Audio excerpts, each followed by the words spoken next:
today, our speaker is Jim Spoher, who comes to us from IBM with a PhD in computer science and artificial intelligence. All things that I expect are very relevant, right?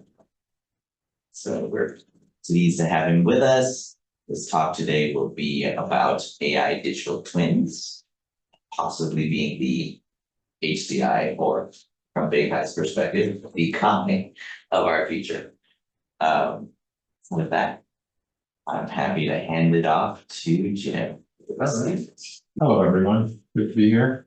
And we'll get started. I'm a longtime friend of Ted Selker, who invited me to give this BayCHI talk. And so, Ted, wherever you are, I think you're in Colorado. Hope you're having a good time there. I'm also a longtime friend and colleague of Yasi Mogadam, who heads up the human-computer interface program here. She's the executive director. I have lived in the Bay Area for 35 years, 10 years at Apple, and 25 years at IBM. The last 3 years I've been retired. But one day a week, Wednesdays, I volunteer for nonprofits, and most of my work there is mentoring students on something called service science, service innovation, but also artificial intelligence. If you want to take a picture of this screen, the slides are already posted to slideshow.net/store, and I encourage you to use them freely. You don't have to tell me you're using them. Take them, steal them, use them, modify them. Also, I should put it in the chat. Let's see if I can do that. I like to do a rehearsal timing recording of my talk. So there's actually a recording of me already out here on YouTube of me giving this talk. And I'm probably not going to show as many of the videos in this talk, because I don't want that feedback to distract from the main points of the talk, which I'm sure you'll all get from just the talk itself. So as I was preparing this talk today, I was also,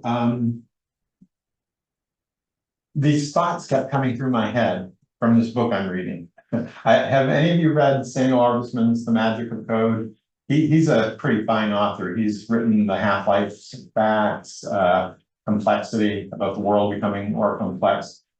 This last book, I think, is his masterpiece. I've liked all his books, but The Magic of Code, in chapter 8, Tools for Thought, he says, too often technology is at odds with humanity.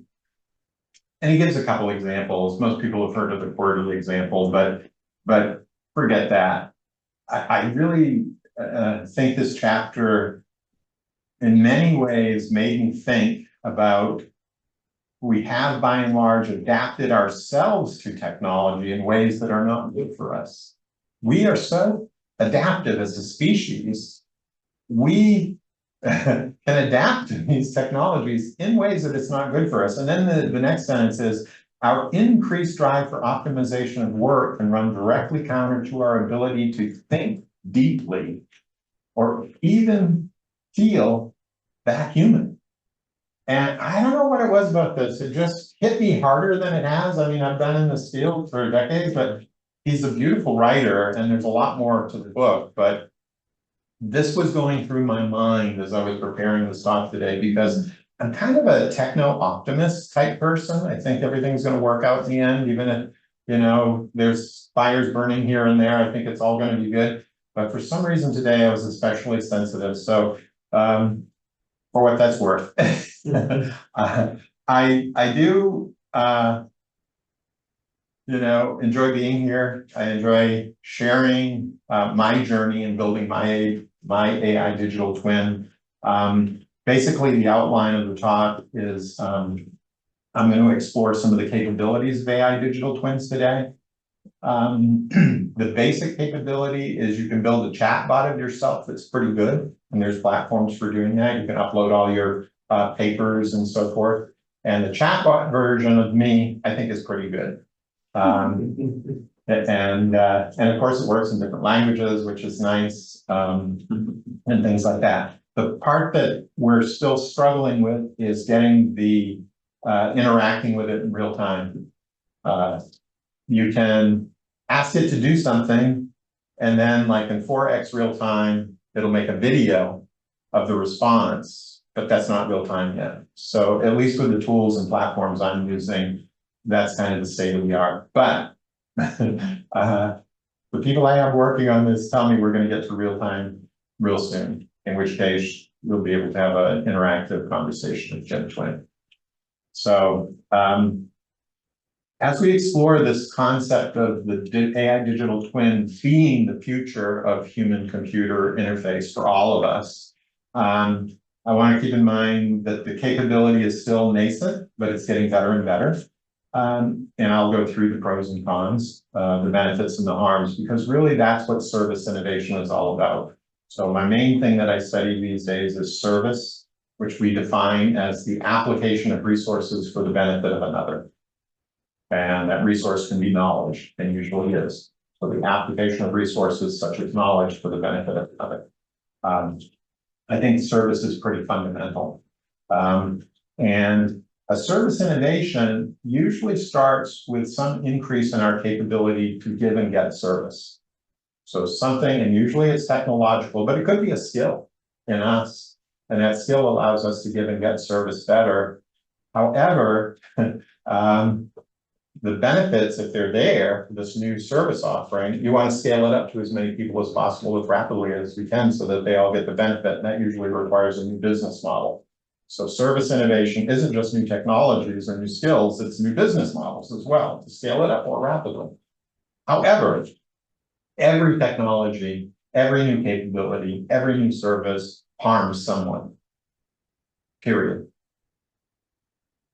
In fact, if any of you can think of a technology that's never caused harm, I'll give you $100. I'm usually talking to students and the students go, a button. And I say, what about the trucking hazard?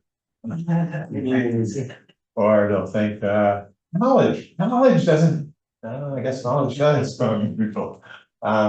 So there is one answer, and there's one of the books here on this page. Actually, Ted Salter gave me this book to read, Geek Heresy. It's by Kentaro Toyama, a fabulous book. And in there, I think there is one solution to this problem of something that has caused no harm. But I'll leave that as an exercise to the audience. Now, the homework, which some of you did, I imagine, because usually in a class, some of the people do the homework, was to look at the Knowledge Navigator. And I hope as you looked at that Knowledge Navigator, you saw the guy in the bow tie, and some of you were thinking, why would I have an assistant that's some guy in a bow tie, or why wouldn't the assistant be me, right? Because it's the assistant is an AI, and this assistant's got to know my schedule. It's got to know all kinds of stuff about me. It's me. It's not an assistant. It's me. It's a digital version of me. And the other thing that's weird about this Knowledge Navigator video is the Jill part. Remember, the assistant goes out to call Jill. Jill's not available. But then seriously, like 30 seconds later, Jill is calling back. I don't know about you, but my colleagues are pretty busy. And usually when I call them, I don't get an immediate call back. Once in a while I do. And furthermore, Jill says, oh, I can be at your, I can be a lecturer for your class at 4 o'clock in 2 hours. Come on. Yeah. That's totally unrealistic. But now imagine Jill Twin. Jill Twin is your friend. Any question I want to ask Jill, my Jill Twin will answer right away, real time. No waiting. Jill Twin can show up at my class and get part of the lecture. These are the advantages of all of us having an AI digital twin.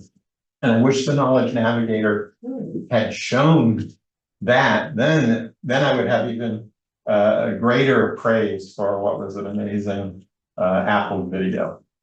Now, what is an AI digital twin? So I think many of you probably know Reid Hoffman. He's the founder of LinkedIn, and a pretty good There's good billionaires. He's one of them. He's a good billionaire.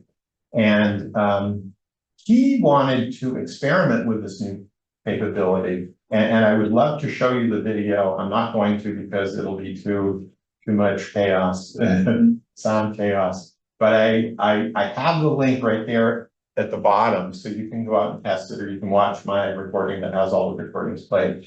And it's pretty amazing. But imagine a mimic version of you. And I struggled for a long time of what's the right modifier there. So I put it in quotes, mimic. Because the technology, it's like a really, really good actor who studied you and can pretend to be you, but it's not you.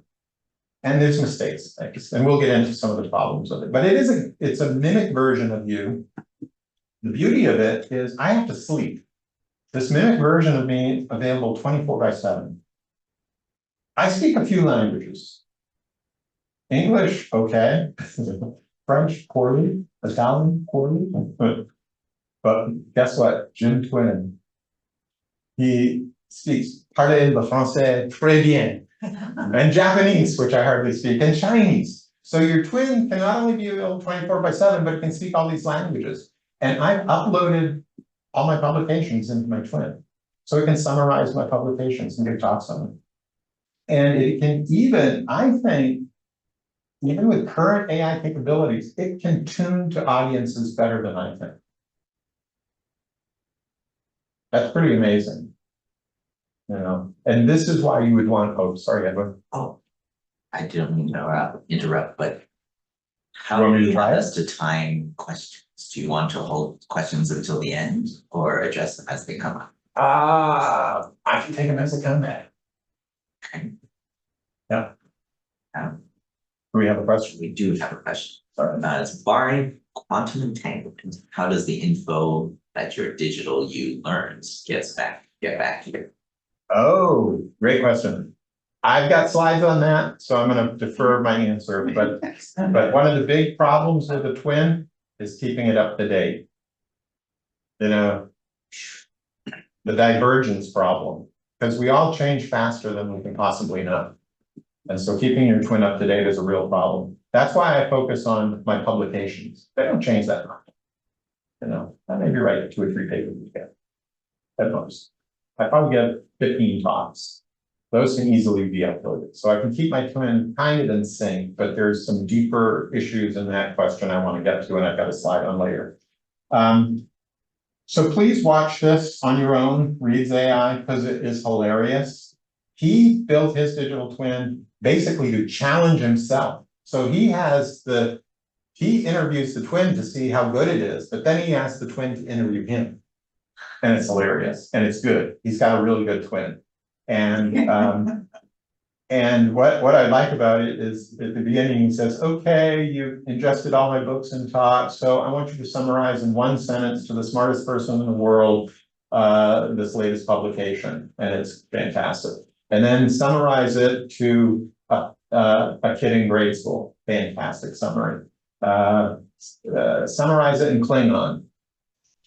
I don't know, it seemed good, it sounded like the Star Trek episodes, but I don't speak Klingon. And then the last was, as Jerry on Seinfeld would explain it to Elaine, and that was hilarious. So for that joke alone, you definitely want to go out and check on Reed's twin. So he did this about a year ago. Who else has these digital twins? Well, we're not very far from San Jose State University. It's just down the road, and the president there has her AI avatar. And again, I won't play this because I don't want to hear the sounds, but it's fantastic to watch this because you can see this person who's saying, we've got to expand our reach. We've got to enhance our communication. And then I'm remembering that communication and deep thinking kind of stuff from Sam Augustman's book. How is this going to help us think more deeply? How is this going to help us communicate better? Yes, availability. Yes, languages. But what's really, how are we going to do that? And so we'll get to that. So here's the Jim Twin adventure so far. So Scott Zimmer is the CEO of the TMPT.app platform. That is a platform where you can upload your publications. They even give you, or they gave me, I don't know, maybe I'm special, I don't know. They gave me a little agent to invite to all my meetings. I didn't invite it to this one, I could have. But it will take all the meetings that I'm part of with my student teams, and that gets uploaded. I always ask my student teams, is it okay? They always say yes. So that gets uploaded. And I get a lot of mentoring advice, like, oh, it's so hard to get a job these days, Jim. What do you recommend? So all that stuff is hoovered up into my platform. And they just came up with this answers from me / Jim Twin. So that's how you can go out there right now. Actually, let's go do that because that's not a recording, so we won't get any sound. So let's go out and do that. I'll click here, and that's what it looks like when you get there. And then you can start a chat. And earlier today, I asked a question of myself, and the question was, what should Jim Spoher be sure to tell the BayCHI audience about Jim Twin, AI digital twin, in this talk tonight?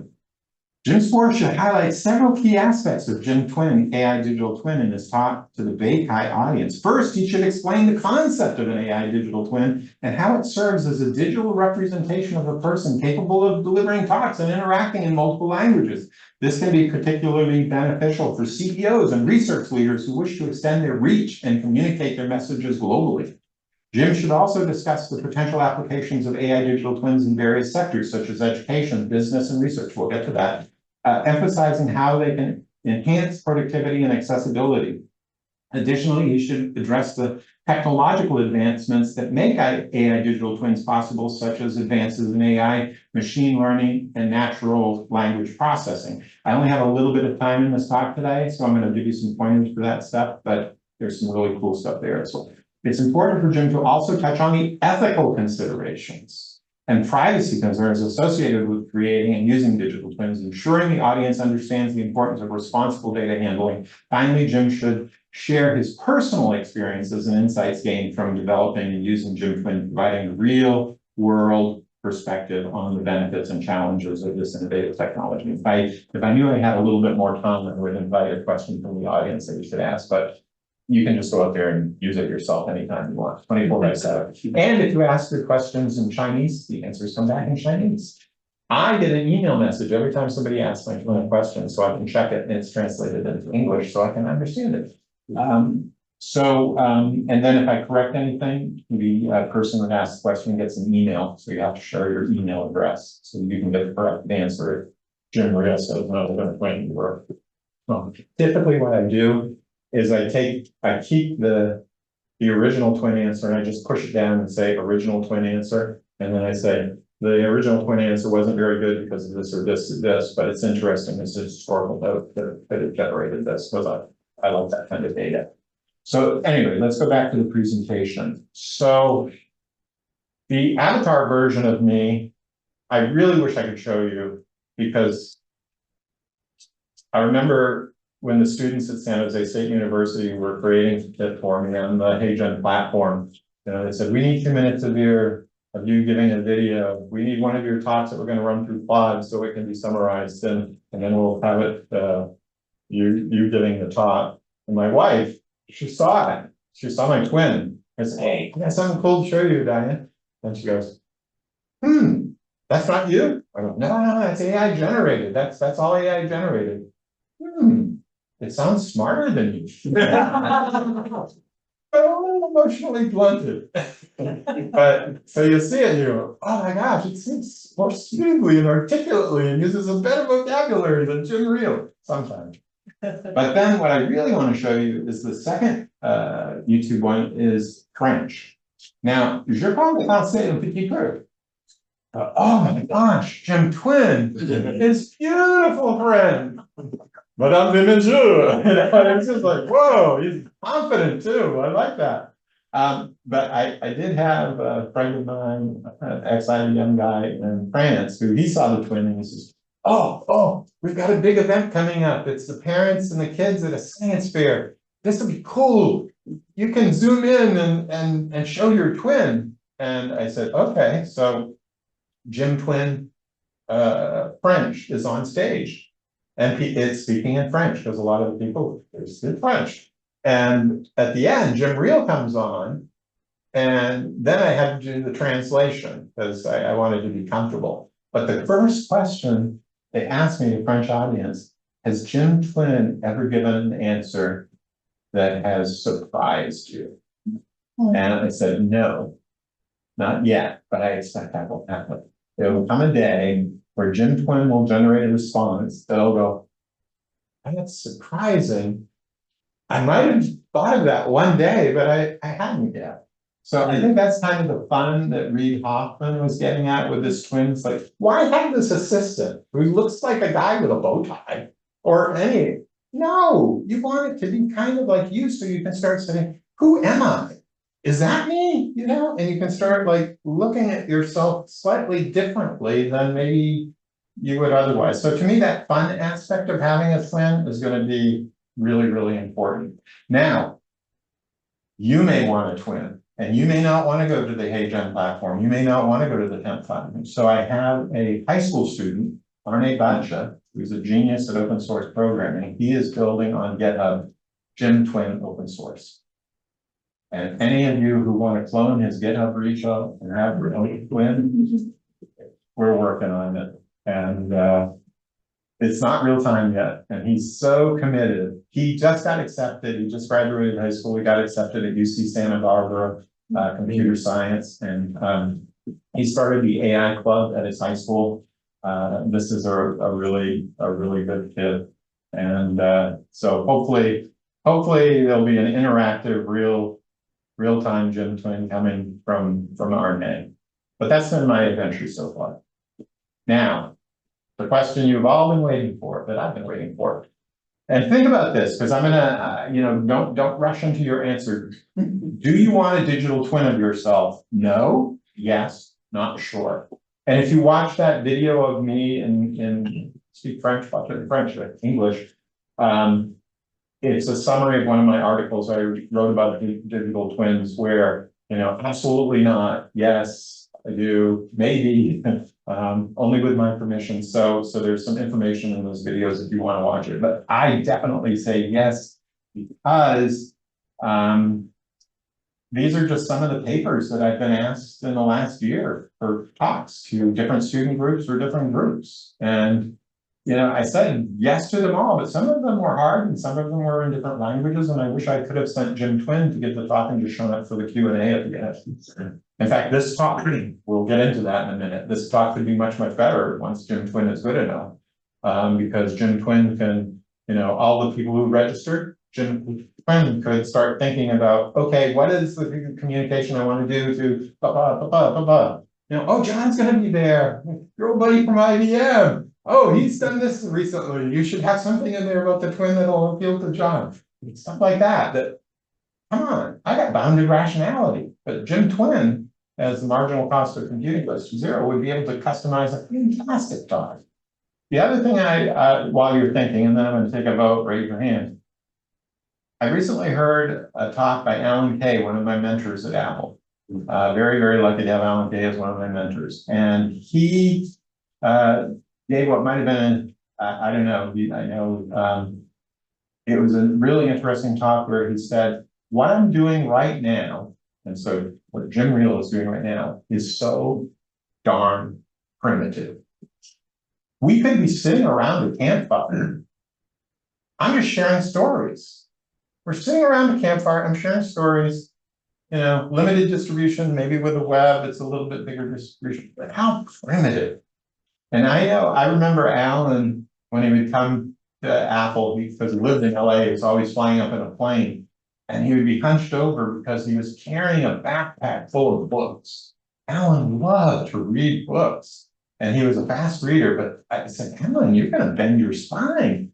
And I tried to pick up his bag. This is heavy. And he says, well, I'm reading this, I'm studying this, I want to have the books handy in case I think of something. And I was like, my gosh, that's so many books. And he says, well, books are a better way of communicating than just sitting down and talking with someone. Before you sit down and talk with someone, Jim, you should always read their books. And then when you sit down and talk with them, you can have a much better conversation.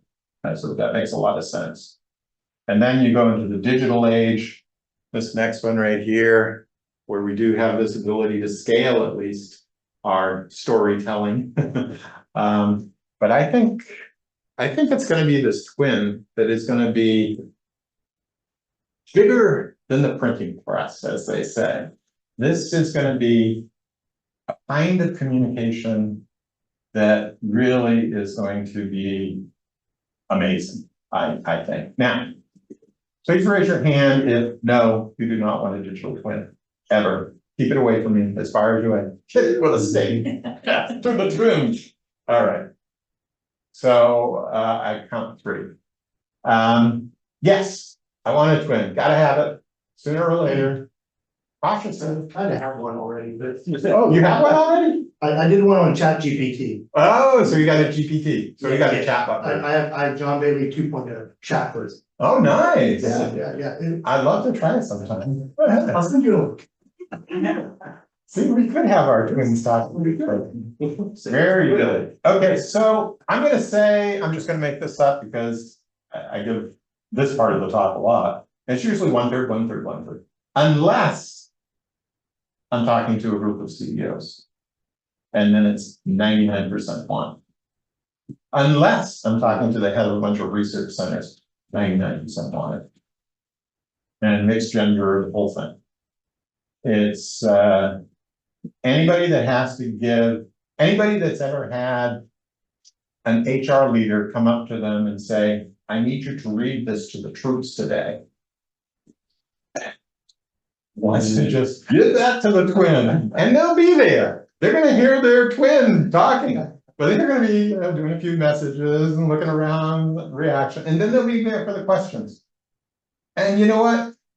I bet their employees are going to appreciate the talk better because the twin adjusts the enthusiasm level up slightly. It's better. And what if you got a cold? What if you're CEO and you got a cold? Okay, HR, I'll do this. Excuse me, everyone. Important message from the top here. No, having a twin is going to be essential if you're a leader and you have massive communication to do. Now, why do I not like using AI? Why do I not like my twin? Well, too much energy. It sucks energy. AI today uses way too much energy. It's not good for the planet. And every time I use an AI, I feel guilty. Second, errors. Oh my gosh, the errors. I typically use my twin and AI generally where I'm an expert, so I can catch the errors quickly. Little small things that I can catch errors, but the errors are all over the place. And when I give a student team an assignment and they don't know this stuff, the stuff they try to pass off that's AI generated is just full of errors. And ethics. Most of the data, most of the AI systems are built on stolen data. And that's probably the thing that I feel worse. But I actually believe all 3 of these have a technical solution. I know people say ethics on, that's not a technical solution. Well, there's this project at Berkeley called SkyT1, and they're trying to build an ethically sourced AI system on data that they have access to. What's it called, Jim? SkyT1. And I'm not going to go through this, but if any of you want to know what I think AI is good at and what it's bad at, this is the slide. So why do I care? I think HCI should be about HHI, human to human interaction. That's the future. I mean, you were talking about the ubiquitous computing guy. Eventually, technology kind of disappears and it's about us and people. And I think this is the debate that's going on that I see right now in the team science community at Stanford and these research center people. The problem is, would you rather talk to a super intelligent AI or would you rather talk to a person? Well, or the person's twin. For me, it's easy. I want to talk to the person and the person's twin. I don't want to talk to the super intelligent AI. Oh, but the super intelligent AI will do. I don't care.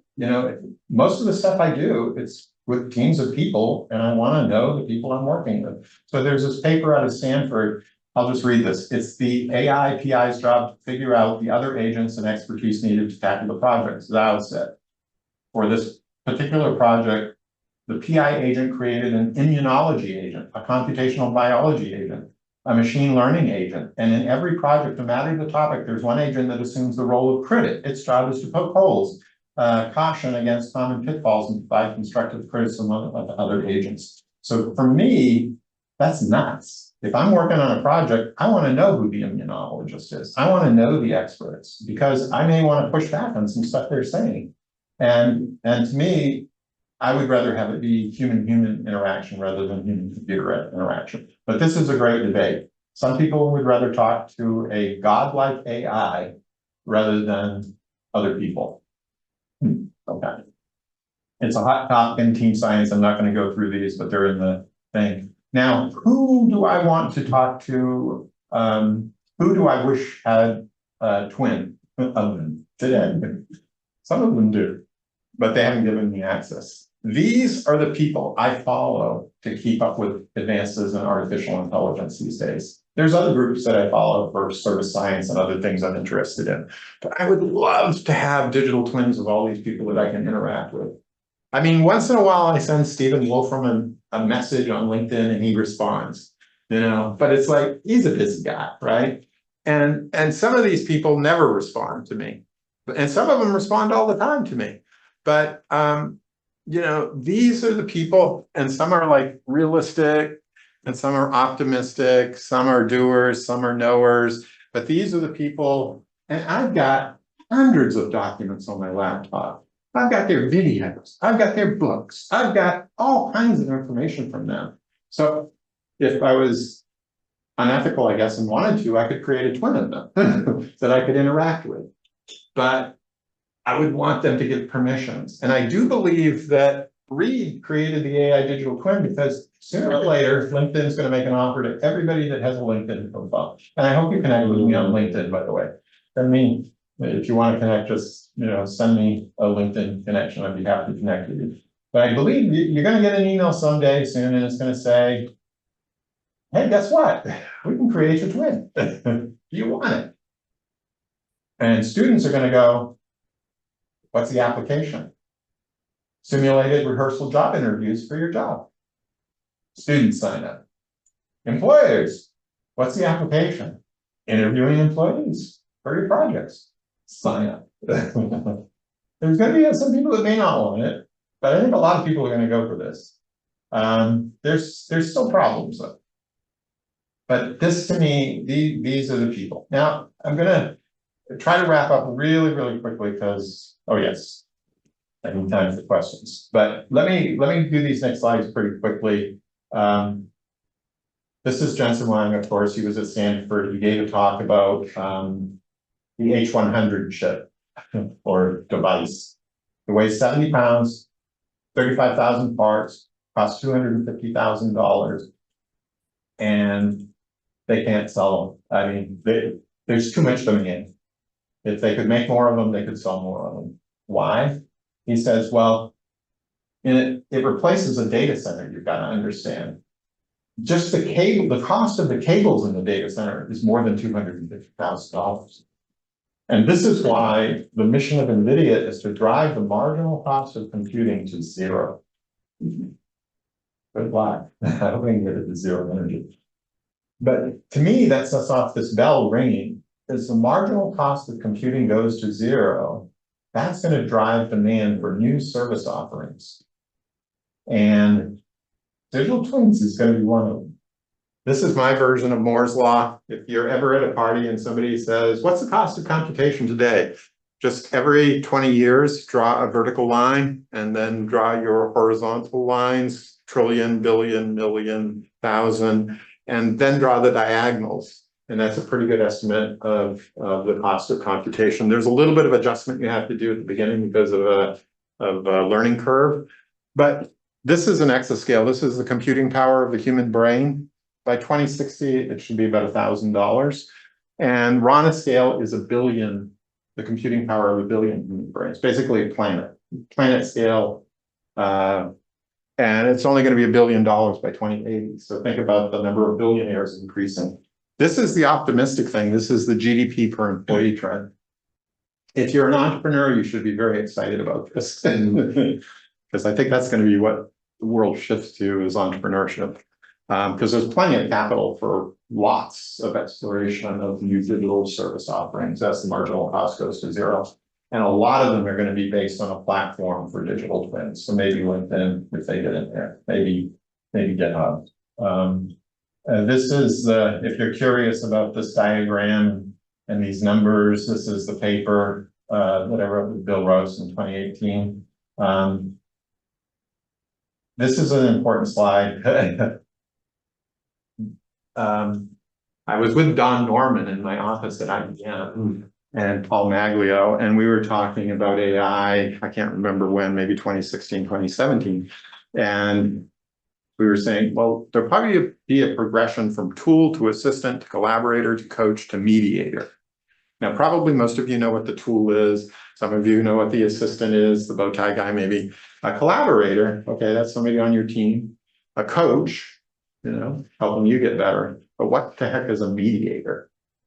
Well, a mediator is someone who can negotiate for you on your behalf better than you can negotiate for yourself. Someone, think of who do you trust the most in the world? Some people say their parents, some people say their spouse, some people say only themselves. I say my spouse. She has a Yale law degree and she can negotiate much better than I can on anything. But think of these world models that are missing from the current generative AIs. They don't have the institutional model, the rules and stuff like this. But there's a very important thing over here that I remember Alan Kay clarifying to me at an Apple meeting.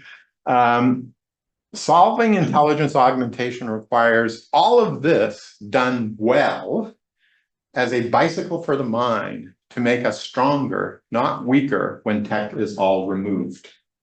And that's very important because Steve Jobs was always saying bicycles for the mind, bicycles. And I remember saying to Alan, shouldn't we want cars for the mind? Cars go faster than bicycles.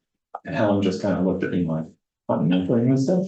No. A bicycle makes you stronger for walking, a car makes you weaker. And oh yeah, I get it. So there you go. And that's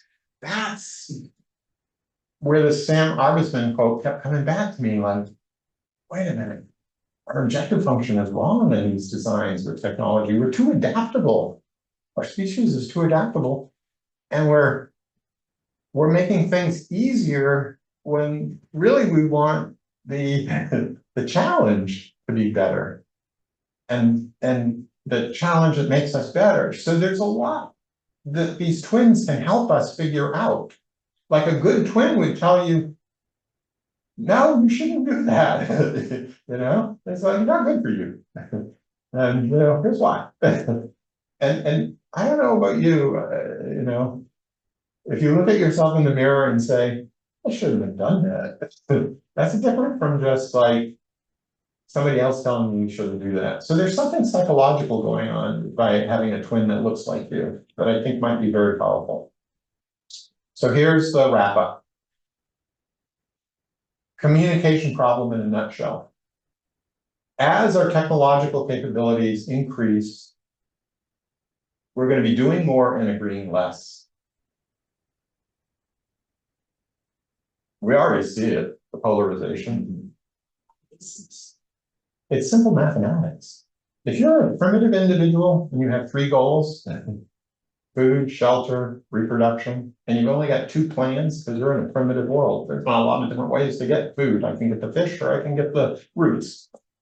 The probability that 2 individuals will agree on the priority of goals and the plans is pretty high. But what if you're in a world where you have 1,000 goals? What if you're in a world where you have 100 plans for each goal?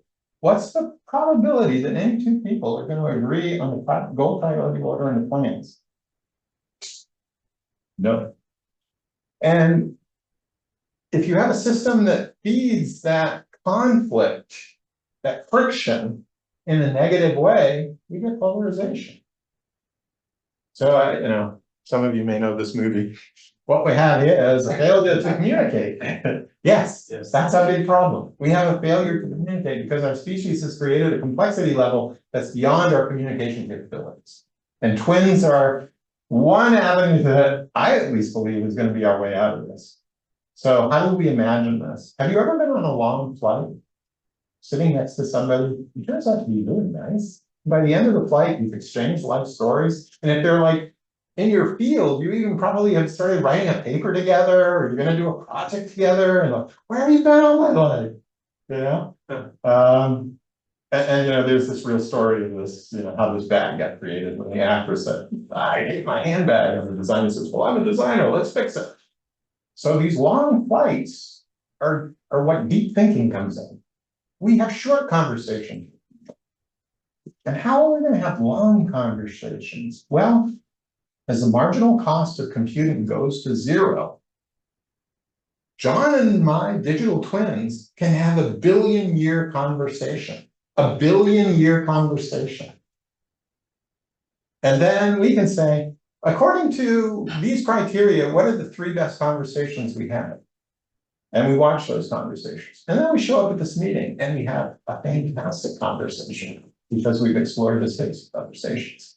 And I believe that we have to get the errors out, which is figuring out truth. And truth, mathematical, okay, got that. Computational, okay, got that. Empirical, yes. Science data, sort of. Historical and rhetorical truth are where we're struggling. Mm-hmm. And knowing a better argument when you see it and why, and then having a little humility to admit you're wrong. But no, that's a better argument. And this is what Finland, where you're going soon, they teach this in like kindergarten. You know? Stuff like this, knowing a better argument, knowing this information. This is where we're weak. Now, trust is hard to build, easy to destroy. Mental models and predictable behavior. If Jim acts weird, you don't trust him. If he acts predictably, trust him. So predictability is important to this. And we have to have AI digital twins that are responsible actors. And then I think we can get to, if we get truth and trust nailed, then we can get to wisdom, which is learning to invest wisely in a future we all want to live in. And that's why I'm doing this, this research in my retirement. Now, what could possibly go wrong? Everything could go wrong. We could destroy the planet. Unintended consequences. So I also urge people to read this book. I won't go into this, that's another thought. I haven't said much about service science, but artificial intelligence, which I studied in grad school, and is about generations of smarter machines. And a lot of the people doing AI research are motivated by the fact they wanted to solve AI so they could solve all problems and for the good of humanity. So good motivations, but service science is about generations of people, responsible actors, and people, not just people, but generations of new businesses, generations of new governments, generation of new universities. They're all service systems. They all give, get, and grow service. So this is what I study, is service science and service innovation. And we need to get to a better level of communication. I'm not going to go through these because they're too much, but we do, actually, maybe this one's kind of good. Actually, this one is really good. Joseph, you have those books? Thank you. One of the biggest problems in service science that we've noted is service science is all about finding win-wins. Non-zero sum win-win. These are value propositions. Value propositions are non-coercive. Government mechanisms allow coercion. Pay your taxes or go to jail. Coercion is allowed over here. Now, what if you could design systems with the appropriate technology that have no coercion? I was just at a meeting with a bunch of Japanese on something called shiitake design, and over at Stanford. They came in from Japan for a meeting. And shiitake design is you got 2 waste baskets. One of them has a basketball hoop over it. Guess which one gets used 10 times more than the one that doesn't. So you modify people's behavior to do the right thing by an incentive in the design structure. You don't have to use coercion. You don't have to have a police standing there looking for litterers because people are doing the right behavior. So I really do think there are some people that have thought about non-coercive systems. This book right here, by John Demings is the most readable one I've come across so far. But this is going to be important as well, is designing these systems to avoid coercion and understanding that real world problems. Service science doesn't replace any discipline. It's an integration. It needs all of these disciplines to do this redesign work. I'm going to skip this and end and see if there's any questions, but I'll just say the best way to predict the future is to inspire the next generation of students to build it better. That's my version of the Alan Kay quote. When I was born, when I was conceived in Maine in 1955, that was the phone that was on the wall in our farmhouse. It was made of wood. I was so happy when we got a regular telephone and I got to take this apart and pull all the magnets out. This was the phone that was on my desk at MIT. This was my first cell phone when I got to Silicon Valley. Now, of course, I have my smartphone. What could I have by 2035 or 2055? Lucky enough to make. This was my first program on punch cards. And when I was at IBM, we gave Watson in about 2011 to hundreds of thousands of people around the world. And now, of course, we're building Gem Twin. And I do think that this is just my bio slide, but I do think we need to figure out a better human approach to design that's non-coercive and that doesn't just fall back on the super adaptability that we have, that really keeps us feeling human and keeps us not just feeling human, but deeply thinking about each other, in ways we don't think about each other anymore.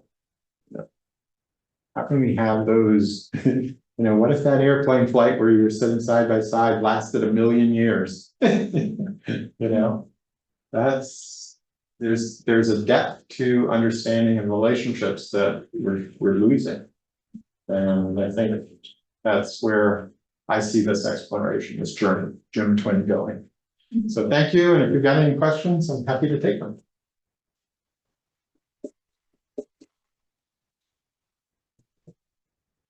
Yes, any questions? Yes. Oh, I didn't fully answer the quantum entanglement one that Mike Worth asked. The realist. Actually, still.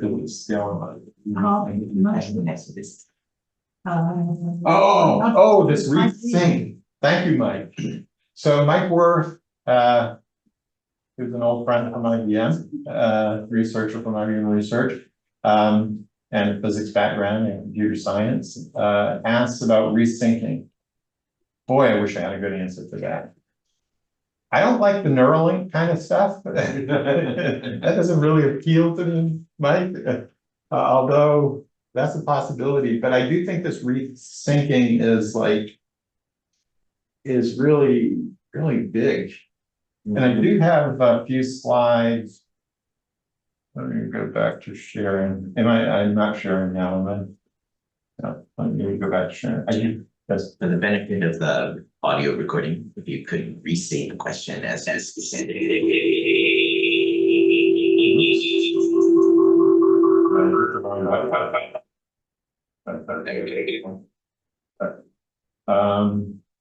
Yeah, rethinking.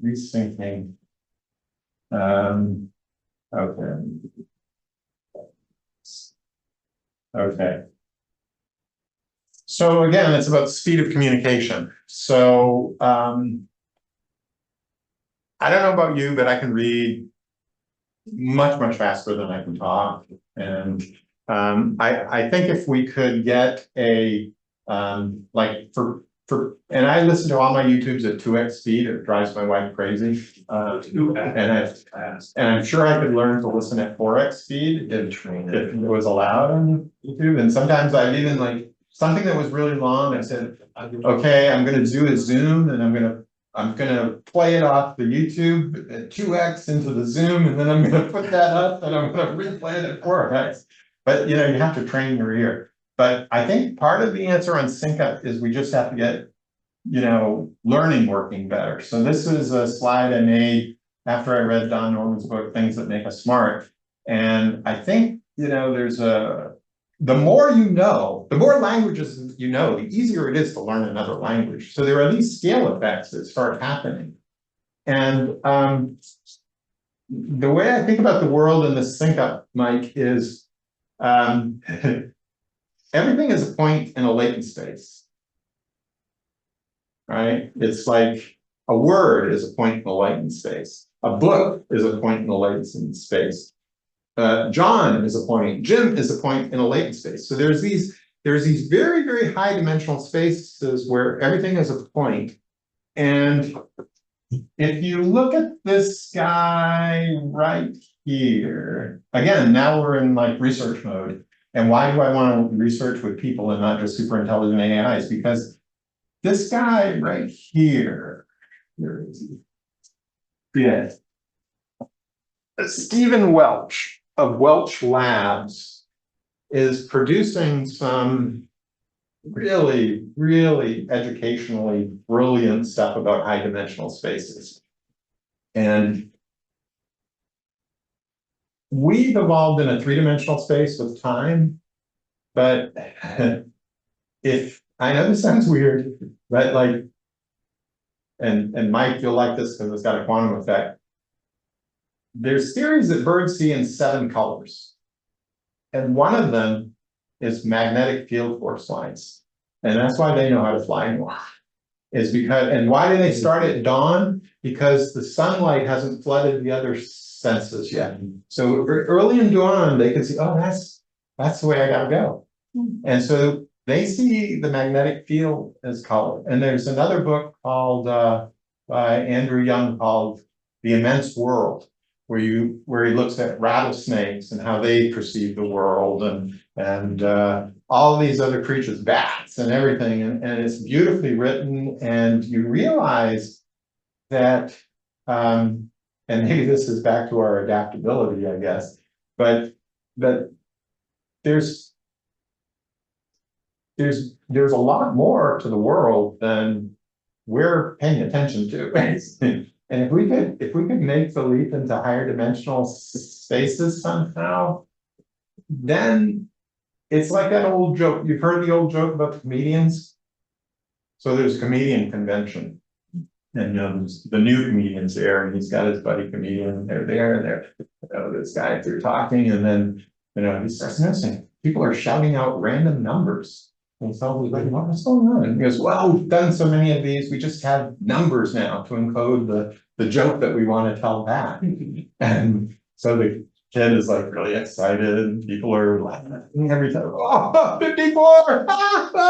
Yeah. And so the kid just figures, that's okay. I go, 81! But the room goes completely quiet.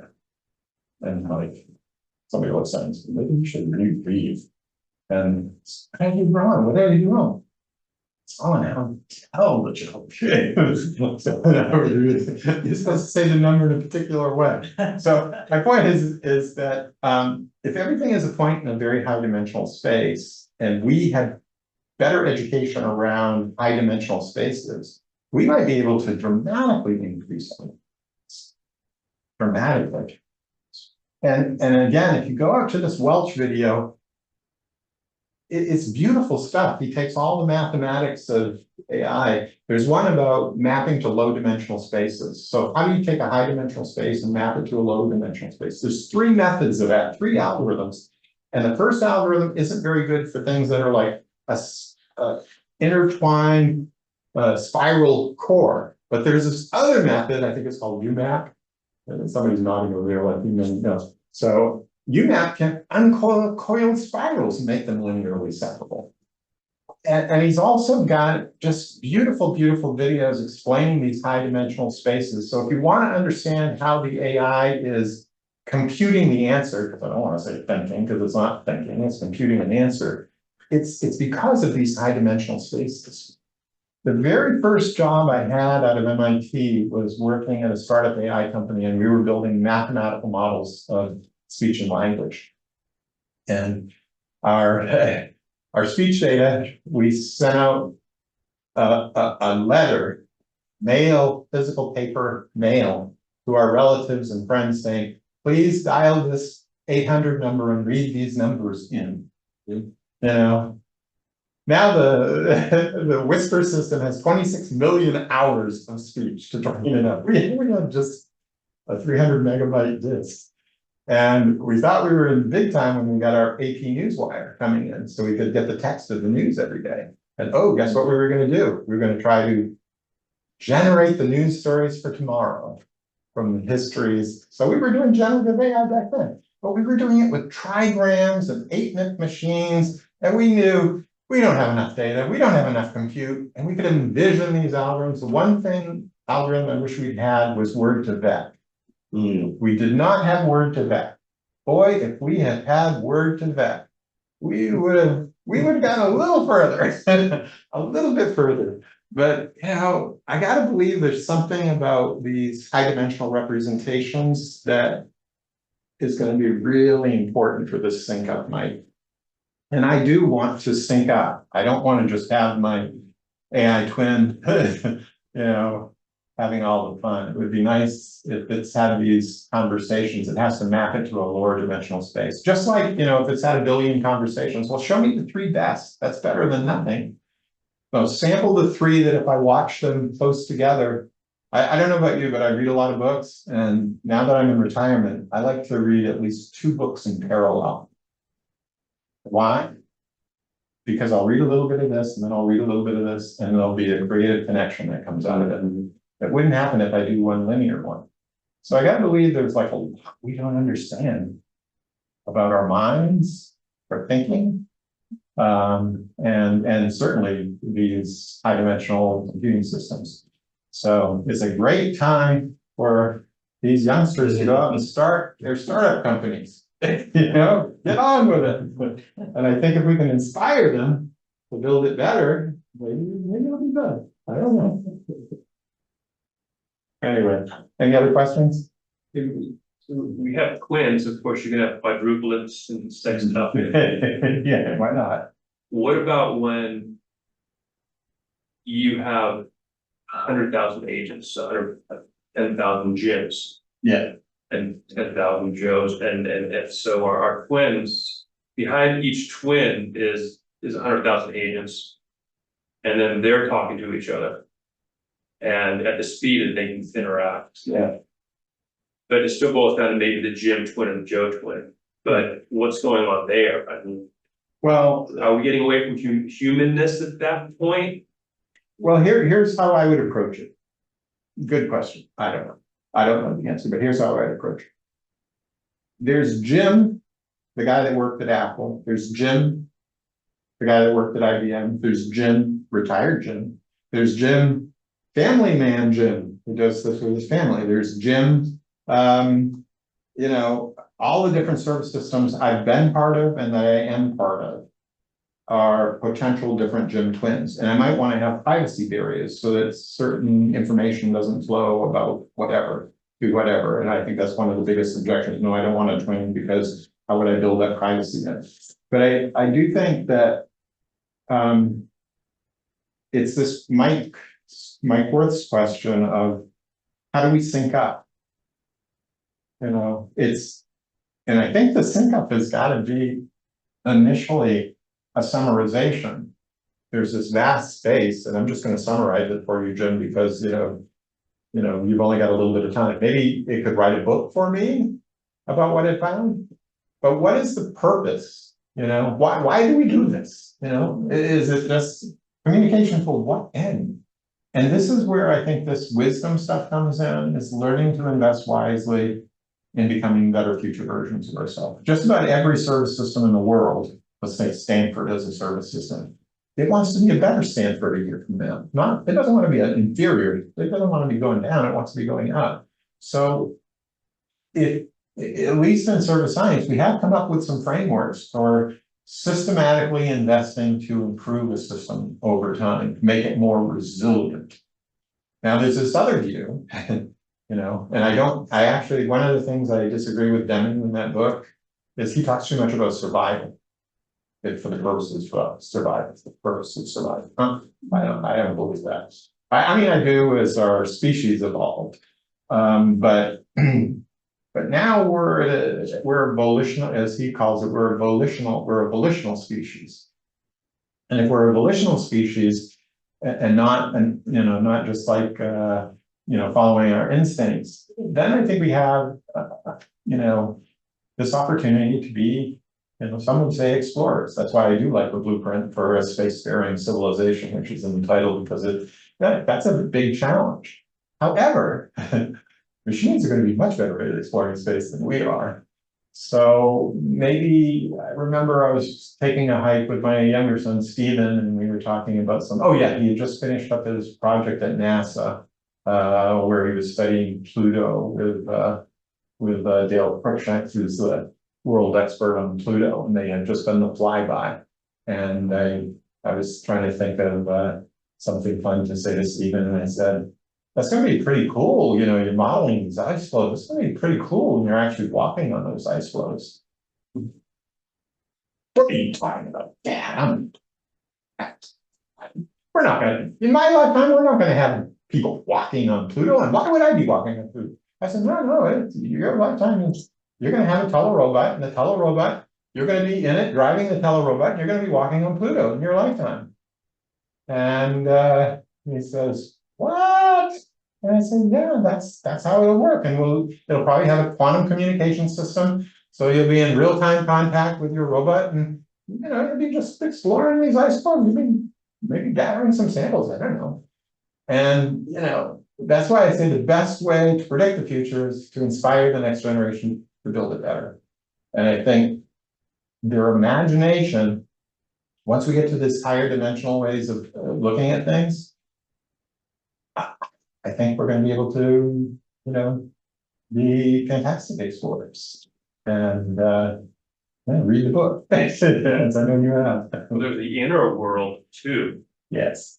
right? The whole psychedelics and everything, and it may be that we go in, Absolutely. and in maybe infinite.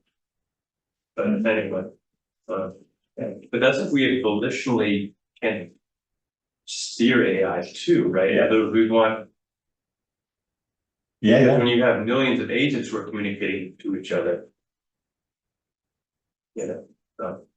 we want to be able to Yeah. shape AI, hopefully.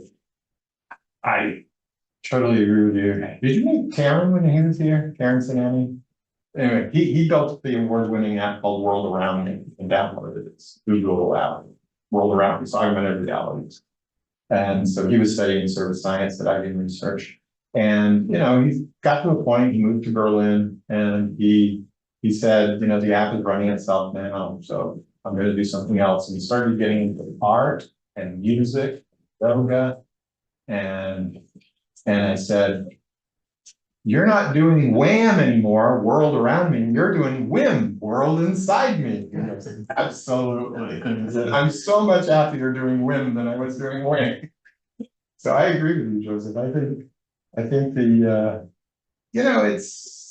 it's kind of like we got to be kinder and more caring and less knavishness and coercion. Right, and for those who don't know the word knavishness, it's a mischievous kind of causing chaos that some people seem to like to do.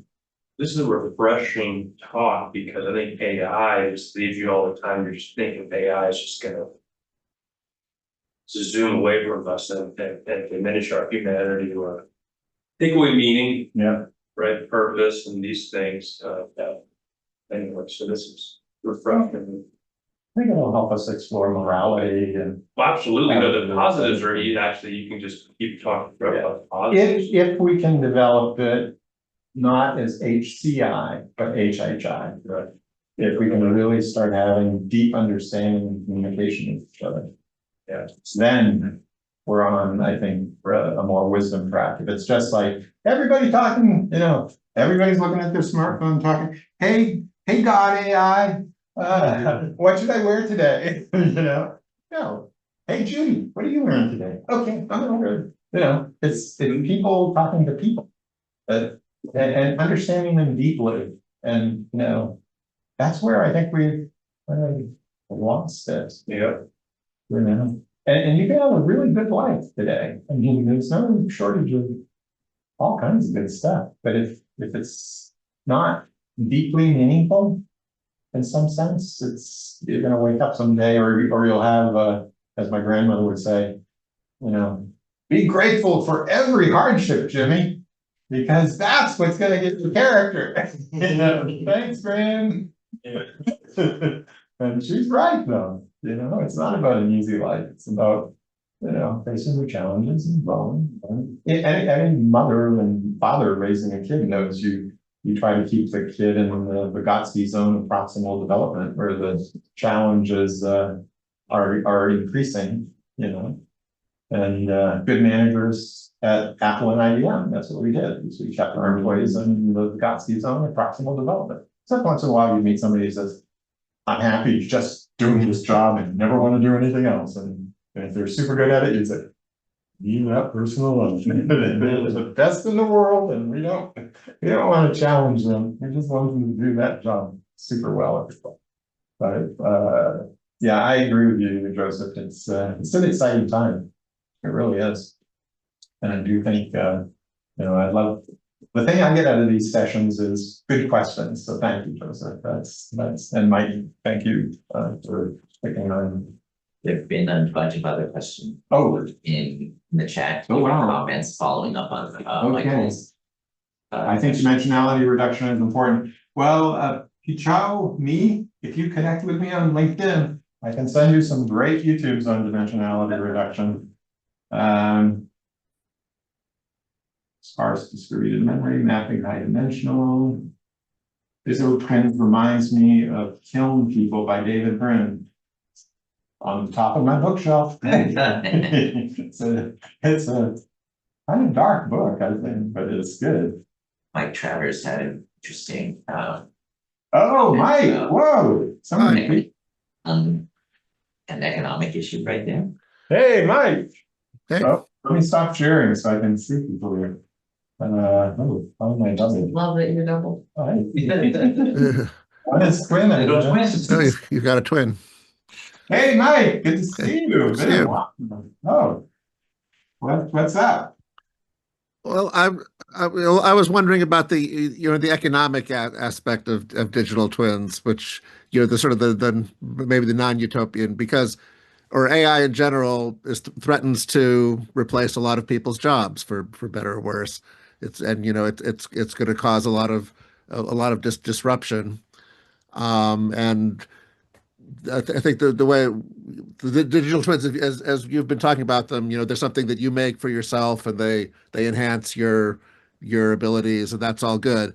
But in the real world, people are making twins of employees so they can get rid of the employees.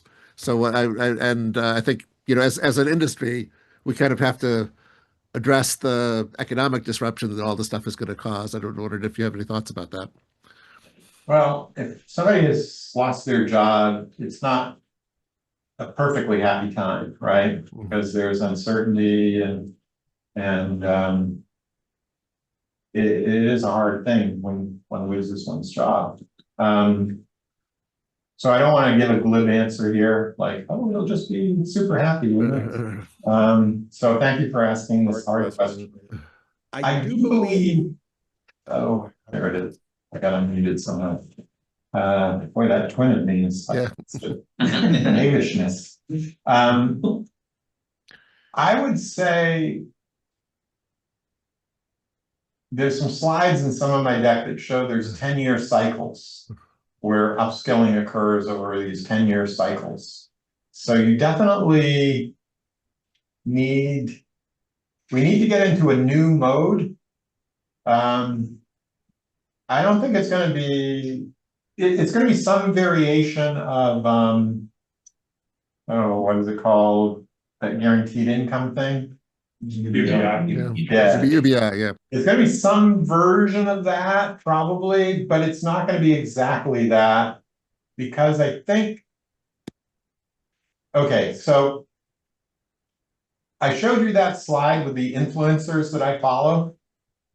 I think there's gonna be platforms where the distinction between customer and employee vanishes. And in the future, you know, what does an employee do? It helps the platform be successful. What does a customer do? It helps the platform be successful. What does the platform do? Well, there's going to be lots of platforms, and I think the platforms that are going to help with employment are going to be the ones that and I got some old presentations on this, Mike, that I'm trying to remember, but you know, there's things like take eBay. Take eBay. What if you had a humanoid robot that was selling all your junk on eBay? Okay, that's selling your junk. What if you had, so basically I think it's going to go towards entrepreneurship because there's plenty of capital. Basically, using your labor, it's going to look kind of silly in the future. It's you're going to be using your resources, but you're going to be investing in things like, in my last book, I talked about this problem of like, you have to start thinking about investment at a younger and younger age these days.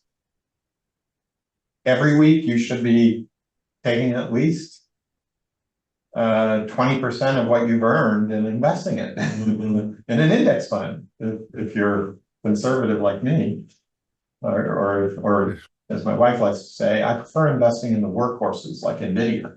You know, but the point is, there's plenty of capital, and if we design a culture based on truth, trust, and wisdom, then people will be exploring on platforms, and it's kind of, you look for role models. Like I looked at Alan Kay, I know you did too, Mike, as a potential role model. Sure. So we look at people who are successful and say, I want to be like them. You know, how are they successful? You know, and so there's no like simple answer like the eBay robot, but I'll give you another one. For most of human history, energy was local. What do I mean by that? Well, 200 years ago, energy was local. You know, people were burning wood or using animals that they would feed grass or water to turn wheels. Guess what? We're going to get energy local again. I think ultimately through geothermal, there'll be local energy everywhere, abundant local energy. And then if you have a robot that can do I remember my grandfather telling me, I said, "You're a farmer, Granddad?" And he goes, "No, I'm a mechanic." Because what do farmers do is just spend their time repairing their equipment. And I, you know, he had a sawmill for making shingles and wood, and it was really cool to play with all the farm equipment that he was constantly repairing. But you know, think of a farmer as a biological entrepreneur, and if they've got local energy, and you could see the family farm come back. You could see, you know, there's so many possibilities that I can't even, you know, begin to enumerate them all. And we just need to inspire this next generation to go out there and do some of these things. And then other people can start following them. Our generation had it easy. It was like, you know, get a good education, go to a good school, go to work for a good company. Done. That's what I did. Apple and IBM. And the startup company that we did in the 70s got acquired by Exxon. I've sold all my Exxon stock. But that was, you know, an easier day. And I don't want to minimize somebody's just lost their job or you know, somebody's just graduated and they're struggling to find a job. I know a lot of the IT types that are graduating these days are going into real estate because they can't find jobs in IT. If they can find a job in IT, it's like being a data center security guy. And that's they're happy with those jobs, but you got to invest. And there's plenty of capital for entrepreneurs. And with AI, there's never been an easier time to do a startup company. There's never been a harder time to make your company differentiated and successful. But there's plenty of capital. And you don't have to be the entrepreneur that founds the company. If you've just been laid off from a job, and it's a good company, I'm sure you have great skills. And there's a startup out there that's going, how are we gonna get the person to do this who understands AI? Because that's the key. You can't just be, we're all service providers. That's what service science is about. We're all service providers. But AI will not replace a service provider. But a service provider who uses AI well will replace the service provider who does not use AI. That's for sure. In coming economy, I can't think of any exceptions to that. But here's another startup. I mean, you got an aging population.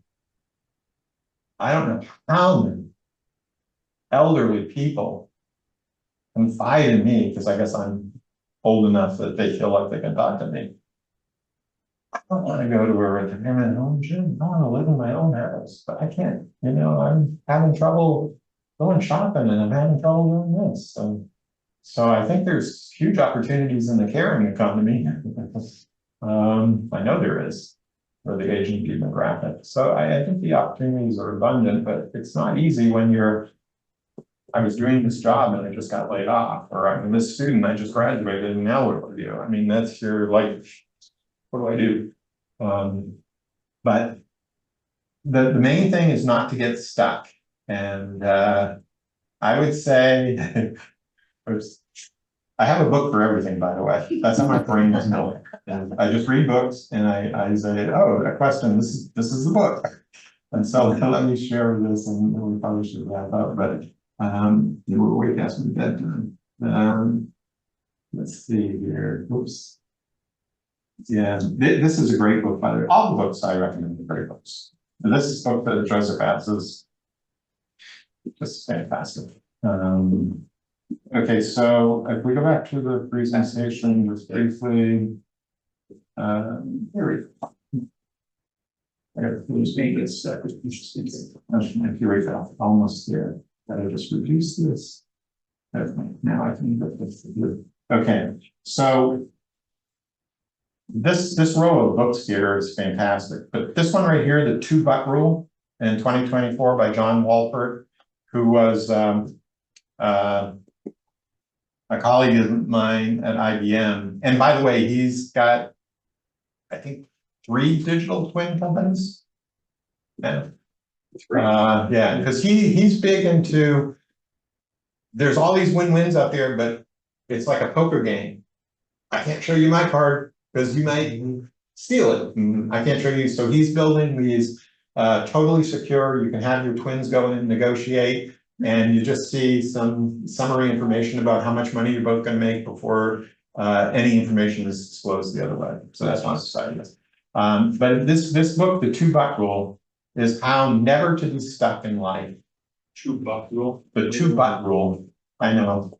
And he's got a lot of butt jokes in it too, so you have to put up with those. I think they're funny. He sent it to me and said, "You think this book is good?" I laughed the whole way through, but I've got a 4th grader sense of humor. But no, it's a good book because it teaches you not to get stuck. And Mike, I think the answer to the question of economics is it's there. We just need people to go out and explore, and you got to be an entrepreneur, and you got to know capital. You got to start investing if you're not investing. And there's a Google talk, not Jim Collins. It's called the Secret Path to Wealth or something like that, which talks about investing, and that's really key. But this 2-but rule is, you're in a meeting and somebody comes up with an idea. I think there should be humanoid robots that package up your garage for eBay and generate money. And maybe after it packages up your garage, you go over to the elderly person next door and you say, oh, package up yourself and sell it on eBay for 10% commission, 15% commission. Okay, and then you got your humanoid robot going over there. So anyway, that's like a crazy idea, but that's stupid because we don't have humanoid robots, Jim. Well, the 2-but rule is you have to challenge yourself to say, but, you know, and then you got to come up with an answer. But if we did have humanoid robots, or if I could think of something that a current robot system could do, I could just mark it out. And so you always want to have an even number of buts. And he's got an AI that will help you do the 2-but rule on anything. So if you can't think of the second but, your AI friend will help you do that. But you know, I'm lucky. I got to do it the easy way. Go to good schools, get a good job, invest, retire. But not everybody has that luxury. And I don't know what to say other than what Granny said. Be grateful for your challenges, because they'll make you a better person. No, I don't know, Mike. That's the best I got. No, well, thanks, Jim. I mean, I just have to say, I'm not so worried about my own job prospects. But I just see a lot of social disruption being caused by this technology, and just wondering how as a society we're gonna cope. What do you with think that. about universal basic income? Are you pro that, or that seems to be the thing? I think, yeah, I think that's a good idea. Having it actually happen is another question. I don't want to get don't want to get too political here. I just wanted to kind of raise the issue, but we're not going to solve those problems here. But yeah, some kind of UBI would be a good idea. Yeah, take Norway. I mean, they've got a sovereign fund, right? That, you know, every single person in Norway has more than enough for a good life, right? And, you know, there's a lot of different approaches to this. I personally, because I like service, I wish we had a mandatory period of service in the United States where, you know, if you're like 16 years old and you don't want to finish, you can get your high school equivalent. You could go out and just be an apprentice to, you know, at a hospital or anything you want, and just learn on the job and serve your community and do it that way. Or, I think part of the problem is 200 years ago, if you were growing up on a farm, you'd watch your parents and learn how to do everything. Well, guess what kids watch their parents do today? Working in old. It's like, oh, they're on their computer. I should be on my computer. They're playing games. They're doing work. What's the difference? No, I think it's there's so many different ways that the future could evolve. And if you read this book, it's really inspiring how many ideas are in that one book. And Samuel Arbesman, in his book, The Magic of Code, he's got a whole set of ideas about how humanity could go off and do these things. And he makes his money in various ways, but writing books, for example, that are really well written. How do you tell if you've got a really well written book? My criteria is, if every 5 pages I'm learning a new vocabulary word, it's a good book. And like Samuel Arbesman, at the dictionary, I'm like, oh, yeah, that's a good word. But seriously, I think, thank you for coming out and just hearing me blather. This was fun for me. So we have time. I have Yes. questions. So the first one is probably a deep discussion that could take hours. And you mentioned this many times, humane. Yes. So what is that? Like, what is humane? Right. Yeah, exactly. Right, multiple layers. I don't know. Also seem to shift over time. When people have their pets, but eat a great steak at home, like question. So how does it play in this whole thing? What does humane mean? How do we articulate that explicitly? And do we have a common ground of it? It's a huge discussion in my opinion. Yeah. The other thing is, not really related to this, but how do we capture the tacit knowledge that people have? And then put it into the digital, Yeah. Yeah. replica or Yeah, that's whatever. great. And that's majority of the good stuff is in the tacit knowledge, not necessarily in articulated or explicit knowledge. Yeah.